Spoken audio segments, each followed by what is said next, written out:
इसको सरकार कहते हैं, इसी को लोकतंत्र कहते हैं। महाराष्ट्र के लोग पूछना, महाराष्ट्र के लोगों को, मुझे तो थूकता है भारत महाराष्ट्र की जनता पे। क्यों तुम सवाल नहीं पूछते हो? किस लिए वोट दिए थे? तुम्हारे विधायक के दरवाजे पे घेर लो कि तुम क्या कर रहे हो, हम इसी दिन के लिए वोट दिए थे, इसी काम के लिए तुमको वोट दिए थे, या डेवलपमेंट के लिए वोट दिए थे? पांडे जी, जिस तरह से पूछता है भारत में अर्णव गोस्वामी ने इतने सारे खुलासे किए जेल को लेकर, महाराष्ट्र सरकार को लेकर, कि कैसे उनके साथ अत्याचार हुए, उसको आप कैसे देखते हैं? अत्याचार तो हुआ है, लेकिन कोई बात नहीं, मर्द को दर्द कैसा? उस मिलिट्री का बेटा है, उसके माँ भी और बाप भी, क्या बात करते हैं? क्या कर लोगे अर्णव का? वह चोट नहीं, एक एक जो डंडे और जितने इज्जत उतारे हो, वह अर्णव को उतना मजबूत किया है, उतने सक्षम बनाया है। ये चोट बहुत प्रताड़ित किए हैं, बहुत यातनाएं दिए हैं, बहुत कष्ट दिए हैं, लेकिन उस कष्ट से वह आदमी जिस तरह से सोने पे जब हथौड़े मारे जाते हैं तो वह जेवर बनता है, उसमें चमक आती है, वह सुंदरता बनता है। तो यह एक एक लाठी महाराष्ट्र सरकार की, वह राष्ट्रवाद पे चोट करके नेशनल हीरो बना दिया गया अर्णव गोस्वामी को। यह गर्व की बात है। और फिर पूछता है भारत आएगा और इनकी बैंड बजाएगा। यह लगातार चलता रहेगा, इनकी धज्जियां उड़ा के इनकी औकात बता देगा। क्या औकात है इनकी? और किस बात की सरकार कहते हैं महाराष्ट्र में? कैसा सरकार? सरकार उसको कहते हैं जो दिल्ली में चल रही है। स्वच्छ भारत अभियान, सबको शौचालय, सबको राशन, सबको बिजली, ठीक, सबको आवास, इस तरह से जो योजनाएं हैं, कितना गिनाऊं? मोदी जी ने किया ना, दिखाई दे रहा है ना, कहीं भी जा रहे हैं तो ताल ठोक के कह रहे हैं ना, सामना हो रहा है ना, लोग वोट दे रहे हैं ना। दिखाओ महाराष्ट्र में क्या किए हो। एक अर्णव गोस्वामी के पीछे पूरी सरकार लेके पड़े हुए है, पूरी मुंबई पुलिस लगी हुई है, पूरी तुम्हारी सरकार कैबिनेट से लेके सारे क्या किए हो? मैं गिना रहा हूं ना। वह आदमी, देखिए, दुख इस बात का है कि इन चमचों के वहां इनको, ये शिव सैनिकों को भी कह रहा हूं, इनको आवास किसने दिया? मोदी ने, ठीक, बिजली दिया इनको यहाँ तक जब इस कोविड में राशन दिया, और ये राशन खा के शौचालय में जाते हैं, उस शौचालय, बताइए, मोदी जी ने इलाहाबाद उसमें जो शौचालय साफ करने वाले हैं उनका भी पैर धोया। वो नेता है। इनका चरित्र, यह अर्णव गोस्वामी जैसे राष्ट्रवादी लोगों को पकड़ेंगे और ले जाके जेल में पिटाई करेंगे और उनके पीछे पड़ेंगे। इनके बस की इसको सरकार कहते हैं, इसी को लोकतंत्र कहते हैं। महाराष्ट्र के लोग पूछना, महाराष्ट्र के लोगों को, मुझे तो थूकता है भारत महाराष्ट्र की जनता पे। क्यों तुम सवाल नहीं पूछते हो? किस लिए वोट दिए थे? तुम्हारे विधायक के दरवाजे पे घेर लो कि तुम क्या कर रहे हो, हम इसी दिन के लिए वोट दिए थे, इसी काम के लिए तुमको वोट दिए थे, या डेवलपमेंट के लिए वोट दिए थे। आज कोरोना सबसे ज़्यादा कहाँ है? सबसे ज़्यादा मरीज कहाँ मरे हैं? सबसे ज़्यादा, मैं कह रहा हूँ कि सबसे ज़्यादा आत्महत्या कहाँ हो रहा है? सबसे ज़्यादा परिस्थिति नाजुक कहाँ है? जो प्रदेश सबसे ज़्यादा पैसे वाला, मुंबई आर्थिक नगरी कहा जाता है, सबसे ज़्यादा रेवेन्यू जनरेट होता है महाराष्ट्र में। जब सबसे ज़्यादा रेवेन्यू तुम जनरेट करते हो, उस रेवेन्यू का क्या कर रहे हो तुम? अर्णव गोस्वामी को पकड़ना, एक पत्रकार के पीछे पूरी सरकार लगा देना, पूरा कैबिनेट लगा देना, पूरी फोर्स लगा देना, पूरा। इसके अलावा काम तो बताओ भैया। इतने दिन सरकार चलाते हो गए, मोदी भी तो चला रहे हैं, जोगी भी तो चला रहे हैं। ताल ठोक के बिहार में नीतीश कुमार भी बोले हैं ना कि हाँ ठीक, हम विकास किए हैं। जोगी दिखा रहे हैं ना कि मैंने राम मंदिर बनवा दिया, ये किया, वो चैलेंज करके कर रहे हैं कि हमने इतने 4 लाख करोड़ का हमने पैसा लाया, उद्योगपतियों को बुलाया और सब जगह काम हो रहा है, दिख रहा है। तुम क्या कर रहे हो? तुम एक पत्रकार के पीछे पड़े हुए हो। अब तक यही ना उपलब्धि है, बाकी उपलब्धि महाराष्ट्र के मुख्यमंत्री गिनाए।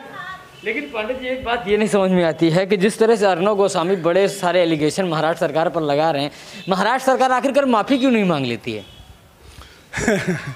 ईगो और हार्ट क्या बात करते हैं। और मुख्यमंत्री उनकी क्या भी साथ है भाई, वहाँ के मुख्यमंत्री कान का कच्चा आदमी है। एक होता है ना जो अपने संघर्ष करके खुद को स्थापित करता है राजनीति में, अपने आप को बैठाता है, उस जमीन पे मेहनत करता है, संघर्ष करता है, घिसते घिसते घिसते घिसते राजनीति में जाता है, तो वह सारी कमी को समझता है। यहाँ तो बाप की विरासत है, बाप विरासत के रूप में मिल गया है मुख्यमंत्री पद। ये चंडाल चौकड़ी मिल गई है, एंटोनियो मैन्यू की टीम मिल गई, और वो मिल गया, वो जो मुटेड़ा जिसको फालिस मार दिया है, वो सबसे बड़ा ईश्वर ने दंड दिया है, वो कब्र में पैर लटका हुआ है। सोचा कि चलो इसी बहाने कुछ कमाई हो जाएगी, ये तो धन कमाने वाले लोग हैं, चाहे एंटोनियो मैन्यू हो चाहे वो, इनका दूसरा कोई मकसद तो है नहीं। अब धन आएगा कहाँ से? तो धन आएगा सबसे ज़्यादा बॉलीवुड के पास पैसा है, और संजोग से ऐसा कुचक्र रचा गया अर्णव गोस्वामी के माध्यम से कि पूरा बॉलीवुड फंस गया। तो जहाँ से सबसे ज़्यादा माल है वही जब फंसा, तो उनको बचाने के लिए पूरे साहब गैंग एक्टिवेट हो गए, और कुछ कारण नहीं है।